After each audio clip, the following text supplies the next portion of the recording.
All right, let's now answer part B here. It says complete the following sentence by filling in the boxes provided. Activity what has the longest float time of what weeks? Okay, we're trying to figure out float time. To figure out float time, I'm going to have to figure out my LSTs, my later starting times. So that means I'm going to have to do a backward scan. I'm going to use a red pen to do this. All right. So remember, we're starting at 20. 20 minus 3 is going to be 17. So that means my latest starting time for activity L is 17 weeks.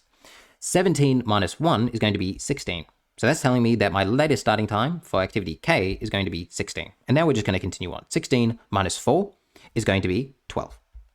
12 minus 6 is going to be 6. Now, when you get to a point where you have two edges going back to a vertex, you need to figure out what this one here is going to be. So I'm going to come back to this 16. 16 minus 8 is going to be 8.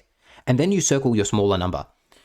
And you continue to push back that number now. So 6 minus 6 will be 0. All right, now we continue on. So let's now go through here. 16 minus 7. 16 minus 7 will be 9. Then I could go 9 minus 4. 9 minus 4 will be 5. 9 minus 3 will be 6. Now, I need to figure out what this one's going to be. So I'll go 17 minus 7 is going to be 10. 10 minus 3 is going to be 7. 6 is my smaller number there. 6 minus 5 will be 1. All right. What I would probably do now is figure out my critical path because I know that I can eliminate that from being my answer.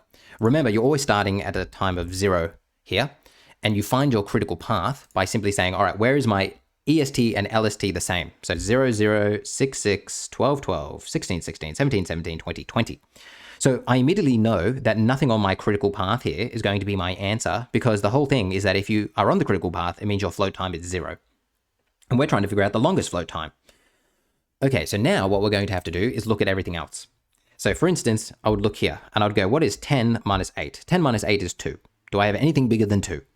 Well, let's look at, what else could we look at here? Well, 5 and 7, 5 and 7 is going to have a float time of 2. So that means my float time of E would be 2. My float time of I would be 2. What else could I look at here? What about G? The float time of G would be 6 minus 8, which is going to be 2. So that's no good. What about the float time of F? The float time of F, this is where you have to be careful. It's going to be 9 minus 8. All right, it's not going to be 9 minus 4. It's going to be 9 minus 8 because 8 is circled. So 9 minus 8 is going to be 1, meaning the float time of F is 1. No good. Where my eye was immediately drawn to was this 5 here. So this 5 and that 0. So this 5 and that 0 there. So 5 minus 0 is going to have a float time of 5, right? 5 minus 0 is 5. So that is the float time for activity B. So my answer is going to be activity B with a float time of 5. So that's what we did. We just kind of looked through them all, make sure you're being thorough. My answer will be B5. And sure enough, my answer is B5. Hopefully that made sense. Make sure you're using different colors. Make sure you identify the critical path. That I found is somewhat helpful.